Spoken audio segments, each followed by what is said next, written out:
अस्सलामुअलैकुम, मेरा नाम इरम फातिमा असलम खान और ये मेरे साथी हैं। अस्सलामुअलैकुम, मेरा नाम हिब्बा गौर शेख असलम है और हम दोनों 10वीं ए जमात से ताल्लुक़ रखते हैं।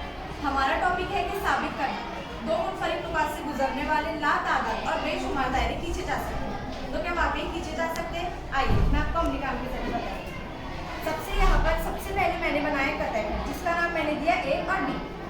अब हम इसका उमूदी नासिब खींचिए। आधे से ज़्यादा फासला लेकर हम इसको उमूदी नासिब खींचिए।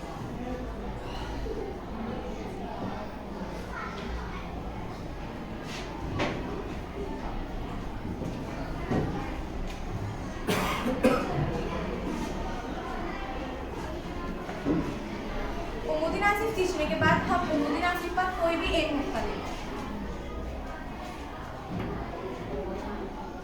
नुक्ता लेकर हम कतई खत के दो इख्तितामी नुकात के दरमियान का फासला लेंगे और ये मसावी होगा। इससे मिलने वाला हम एक दायरा बनाएंगे।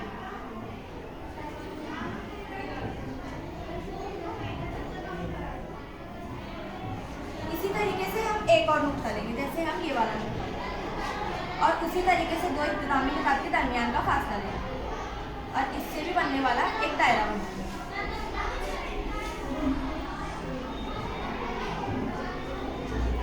यहाँ पर मैंने दो दायरे बनाए, लेकिन अगर आप शक्ल में देखें तो यहाँ पर बेशुमार और